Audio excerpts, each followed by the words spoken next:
In the vast expanse of our Milky Way, humanity had always wondered if we were alone. That question was answered on a quiet Tuesday morning when every screen on Earth flickered to life simultaneously. The message that appeared wasn't a friendly greeting or an invitation to join the galactic community. Instead, it was a simple declaration that made my coffee mug slip from my trembling fingers, shattering on the kitchen floor. I worked as a junior analyst at the Global Space Communication Center, and that morning changed everything we thought we knew about our place in the universe. The message was crystal clear, displayed in perfect English and every other human language. Your species has been marked for integration. Resistance is unnecessary. We arrive in 7 days. The following hours were chaos. Social media exploded with theories, fears, and desperate attempts to make sense of it all. As one of the few people with direct access to our deep space monitoring systems, I noticed something everyone else had missed. Our automated defense satellites, the ones we'd positioned to track meteors and space debris, were going dark one by one. The United Nations convened an emergency session while world leaders struggled to present a unified front. In our monitoring room, Dr. Chen, my mentor and the head of Sinolinguistics, worked tirelessly to analyze every pixel of that message. "Look at this," she said, pointing to barely visible patterns in the background of the transmission. "These aren't just decorative elements.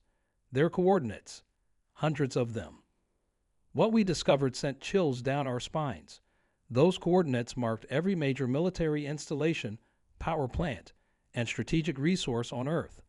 They knew everything about us, had probably been watching for decades.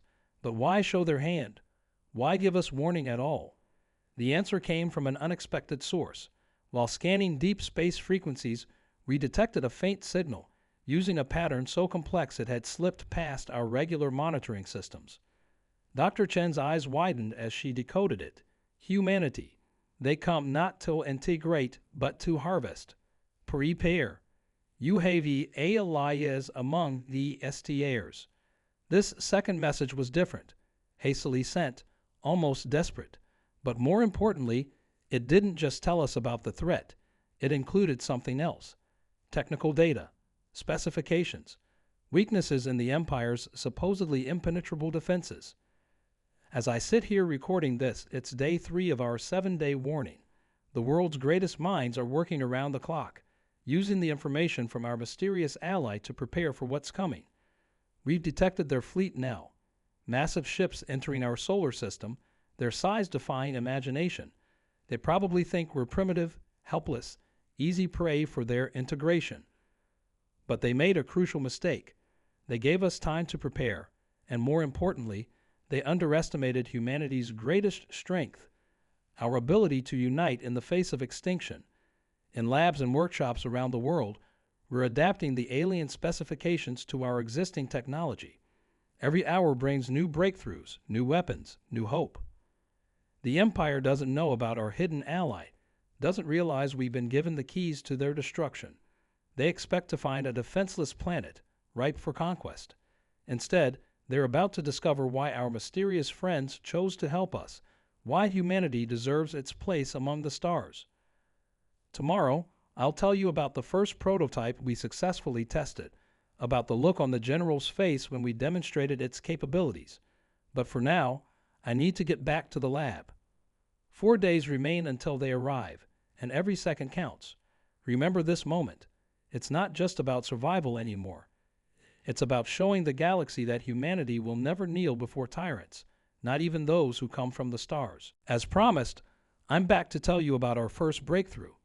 The prototype we developed was based on the mysterious signal's specifications, a defense system unlike anything humanity had ever conceived.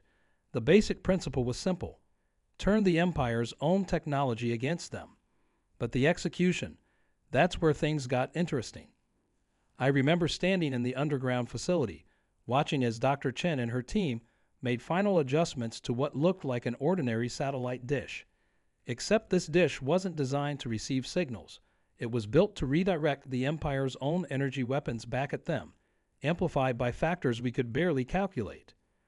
The aliens probably think we'll try to fight them with nuclear weapons or kinetic strikes, Dr. Chen explained, her voice steady despite her obvious exhaustion.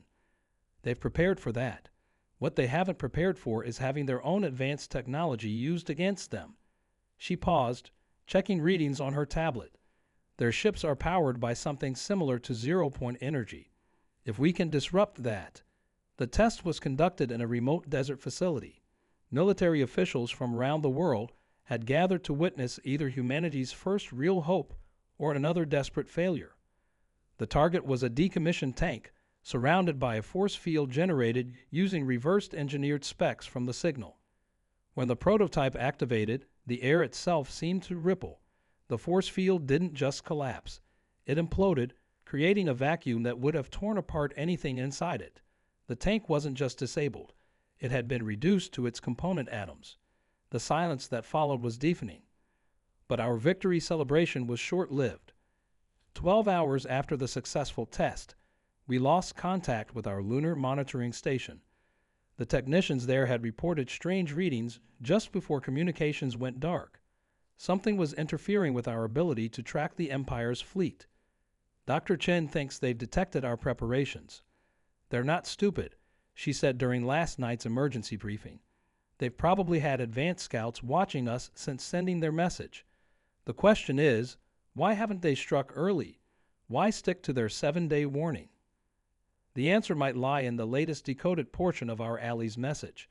Hidden deep within the technical specifications was what appeared to be a star chart showing not just the Empire's fleet movements, but something else.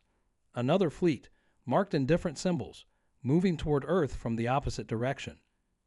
We're not just a target, Dr. Chen theorized, her eyes bright with realization. We're bait. The Empire isn't just coming for us. They're trying to draw out their enemies, our mysterious allies, into a confrontation. That's why I haven't slept in the past 24 hours. We're racing to modify our prototype to build enough units to defend not just against the Empire, but to protect our planet from becoming a battlefield between two advanced alien civilizations. The implications are staggering. Earth might be about to witness the largest space battle in galactic history. 3 days remain now. Production facilities around the world are working at full capacity, creating components for our defensive network.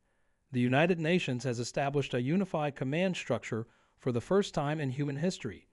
Private space companies have redirected all their resources to help modify satellites and launch platforms. But something feels off about all of this. The Empire's ships have slowed their approach, almost like they're being cautious. And our mysterious allies haven't sent any more messages. Dr. Chen thinks we're missing something obvious, some deeper layer to this cosmic chess game we've been drawn into. Tomorrow, I'll share what we discovered in the deep space readings from just an hour ago. Something massive is happening out near Jupiter's orbit, and it might change everything we thought we knew about this coming conflict. The anomaly near Jupiter wasn't just a distortion in our readings. It was a tear in space itself. Our deep space telescopes captured images of what looked like a massive whirlpool of light, growing larger by the hour. At first, we thought it was the Empire's fleet attempting some kind of faster-than-light maneuver. We were wrong. So very wrong. Dr. Chen burst into the monitoring room at 3 a.m., her tablet displaying data that made my heart race. The Empire's ships are running, she said, her voice barely above a whisper. They're actually retreating.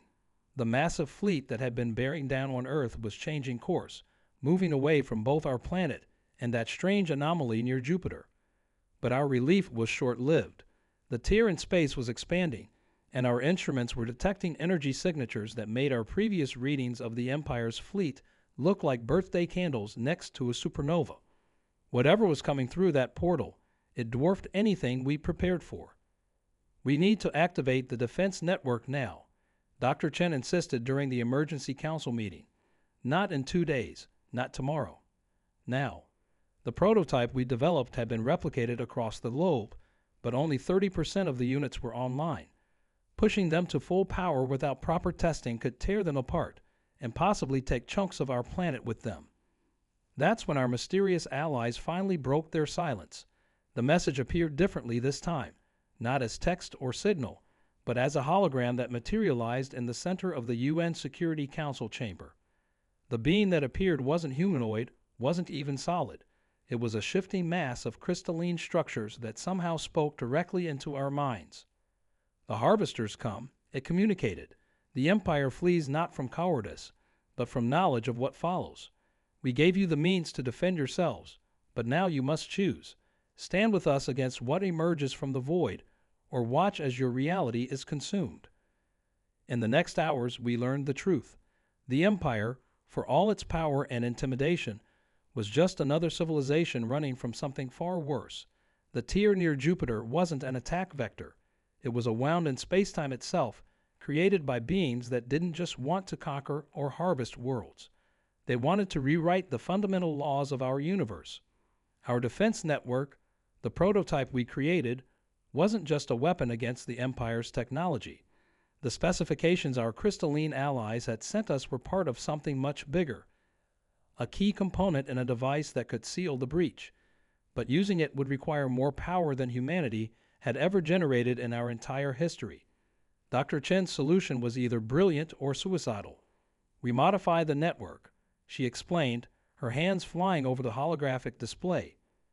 Instead of 30% of the units at full power, we push all of them to maximum capacity for just a fraction of a second. Channel everything through the primary node in the Atacama Desert.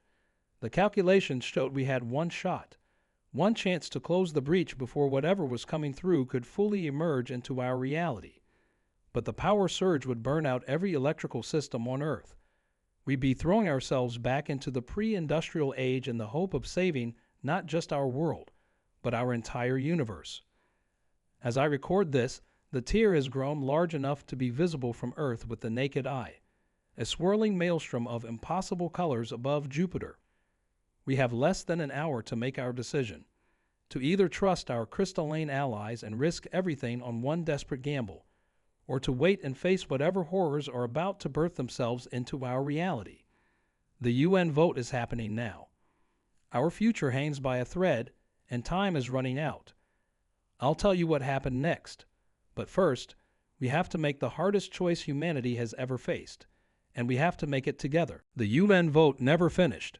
As representatives from around the world argued about our next step, the crystalline being's hologram suddenly fractured, splitting into thousands of shimmering shards.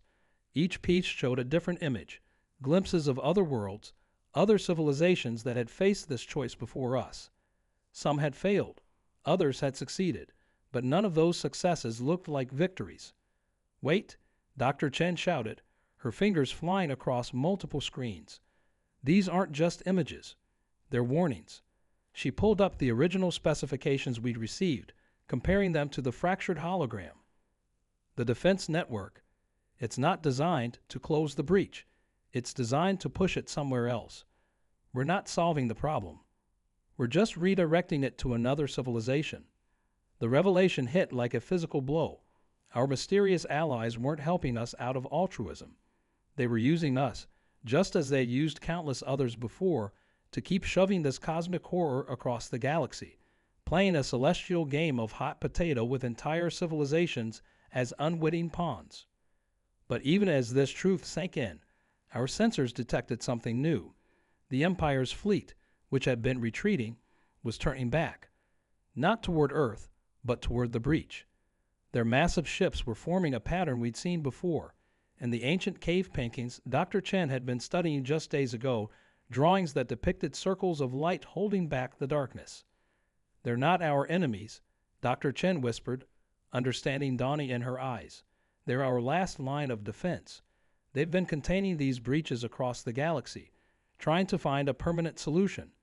Their warning to us wasn't a threat. It was a desperate attempt to evacuate Earth before they made their stand here." The crystalline being's deception crumbled literally and figuratively. As its hologram shattered completely, we detected new transmissions from the Empire's fleet. Not threats or demands, but a stream of data more complex than anything we'd seen before. Their true message was finally reaching us, undistorted by our allies' interference. They'd been searching for something unique about Earth, something that made our planet the perfect battleground for this cosmic war. It wasn't our location or our resources. It was us. Human consciousness itself had properties they'd never seen before. properties that, when combined with their technology and our defense network, might not just redirect the breach, but collapse it entirely. The prototype, Dr. Chen said, her voice shaking with excitement and fear. We built it wrong, beautifully, perfectly wrong. Our misunderstandings of their technology, the way we adapted it through human innovation, we accidentally created exactly what they've spent millennia trying to develop. But using it would cost us far more than just our electrical grid. The Empire's data showed that tapping into human consciousness to power the device would change us forever. We wouldn't die, but we'd never be the same. Humanity would evolve, or transform, into something beyond our current understanding. Above us, the Empire's ships engaged the horrors emerging from the breach, buying us time with their sacrifice. The crystalline being's true form began materializing around Earth, not as allies, but as barriers to prevent us from making our own choice. Dr. Chen looked at me, her expression resolute. We have minutes, maybe seconds, to decide. Either we trust the Empire's data and use our modified network to close the breach forever, transforming humanity in the process, or... She never finished that sentence, because at that moment we all felt it, a presence pushing against the edges of our minds, as the breach began tearing open not just space, but the fabric of consciousness itself. What came next would depend on a choice that would reshape not just our world, but the very definition of what it means to be human. The choice was made for us when the first tendril of void consciousness brushed against Earth's atmosphere. Every human on the planet felt it simultaneously, a sensation of ancient, infinite hunger that made our own thoughts feel like candlelight against an ocean of darkness. The crystalline being's barriers shattered like glass in a hurricane, their supposed power nothing compared to what was emerging. Dr. Chen's hands flew across the control panel, initiating the modified network's startup sequence. The Empire's ships, she gasped, they're not just fighting. They're forming a resonance pattern. They're creating a framework for us to plug into. The massive vessels had arranged themselves in a complex geometric pattern around Earth, their hulls glowing with an energy we'd never detected before. What happened next defies easy explanation. As the defense network activated, powered by the combined consciousness of humanity, time seemed to fold in on itself. Each of us experienced a lifetime of moments simultaneously. I saw my childhood, my future, and countless possible paths all at once. But more than that, I felt everyone else's experiences too. Billions of lives, hopes, dreams, and fears merging into something greater than the sum of its parts. The void consciousness recoiled. For the first time in its ancient existence, it encountered something it couldn't simply consume or overwrite. Human consciousness, channeled through our jury-rigged network and amplified by the Empire's technology, wasn't just energy or information. It was potential itself, the ability to imagine, to create, to change. It's working. Dr. Chen's voice seemed to come from everywhere and nowhere. But there's something else happening. The breach, it's not just closing. She never finished that sentence, because reality itself shifted around us. The void beings had tried to rewrite the laws of our universe, but they'd never encountered a species that could imagine new laws entirely. Our transformed consciousness didn't just close the breach, it rewrote the very rules that allowed such breaches to exist. The laws of physics themselves were being reimagined through the lens of human creativity and determination. As the light faded and our awareness returned to normal, or what would now pass for normal, we saw the results of our transformation. The Empire's ships hung motionless in orbit, their crews in suspended animation, preserved by the same reality-altering wave that had changed us. The crystalline beings had vanished entirely, erased by the new laws of physics we'd inadvertently created. But the real shock came when Dr. Chen analyzed the first readings from our transformed world. We didn't just change ourselves, she whispered, staring at the data in awe. We changed everything. The universe, it's not just running on different rules now. It's running on human rules. The implications were staggering. Humanity had become something new, not gods, exactly, but architects of reality itself. Every human thought now carried a tiny spark of universe-altering potential. We've gone from being passive observers of cosmic laws to being their active co-authors. Yet as I stand here recording this final part of our story, watching the transformed sun set in a sky that somehow looks both familiar and utterly alien, I can't help but wonder about the price of our victory. The Empire's ships still orbit above, their crews trapped in timeless stasis, eternal witnesses to the moment humanity took its first steps into a universe of our own making. And sometimes, in the quiet moments between thoughts, I swear I can feel something stirring in the depths of our collective consciousness, the first hints that the void beings weren't destroyed, but transformed along with everything else. They're part of us now, their ancient hunger converted into something new, an infinite drive to create, to explore, to become more than we are. The question isn't whether humanity survived. The question is, what exactly did we become? And more importantly, what will we choose to become next? It's been 3 months since humanity rewrote the universe, and we're still discovering the extent of what we've become. The transformed sun still rises and sets, but now its light carries information, memories, dreams, and possibilities that we can all sense. The Empire's ships remain in orbit, their frozen crews preserved in what Dr. Chen calls possibility stasis, neither alive nor dead, but existing in a state of pure potential.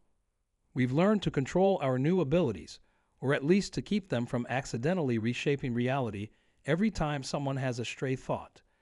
It turns out that significant changes require concentrated collective will, a safeguard that might have been built into our transformation by our own subconscious desire for stability.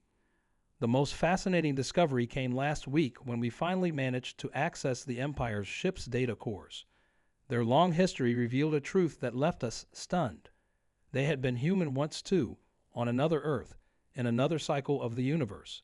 They had faced their own void beings, made their own choices, and become something different. Their warning hadn't just been about invasion. It had been an attempt to prevent us from repeating their path. But we didn't repeat their path. We forged something new. Dr. Chen's mistake in interpreting their technology wasn't a mistake at all. It was human innovation breaking free from the cycle that had trapped countless civilizations before us. Where others had become either the crystalline beings or the Empire, we became something else entirely, creators rather than preservers or destroyers. The void beings that we absorbed haven't vanished. They've become a part of our collective creativity, their once destructive hunger transformed into an endless drive to explore and understand. Every human child born since the change arrives with this new awareness already integrated into their consciousness. They don't just see the world. They see its potential, its underlying patterns, its possibility for change. Yesterday, we received the first signal from another galaxy, not a warning or a threat, but an invitation. Other civilizations have sensed the change in the universe's fundamental laws, and they're reaching out, curious about the species that dared to reimagine reality itself. Dr. Chen thinks we're ready to answer them, to share what we've learned about the power of human consciousness and creativity. The Empire's frozen ships are beginning to show signs of change. Their crews are slowly integrating into our new reality, their ancient forms adapting to the laws we've written. Soon, they'll awaken into a universe very different from the one they fought so long to preserve.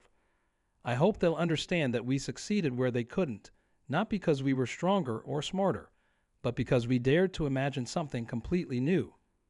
As for me, I'm still working at the Global Space Communication Center, though my job description has changed somewhat. Instead of monitoring deep space for threats, I help coordinate humanity's first attempts at conscious universe shaping. We're taking it slow, making careful adjustments to reality with the full agreement of our entire species. The power to change everything comes with the wisdom to know when not to. Some nights, I stand under the transformed stars and remember that morning when every screen on Earth lit up with the Empire's warning. We thought it was the beginning of an invasion, but it was really the start of humanity's greatest adventure. We didn't just save ourselves. We revolutionized what it means to be human. The void beings sought to rewrite the universe. The Empire tried to preserve it. The crystalline beings attempted to exploit it. But humanity, we chose to imagine it anew. And in doing so, we discovered that our greatest strength wasn't in our technology or our defenses, but in our ability to dream of something better and make it real. That's our story, not just of survival, but of transformation. And somewhere out there, in the vast expanse of our rewritten cosmos, new stories are waiting to be imagined. After all, that's what humans do best. We create, we dream, and we make the impossible possible.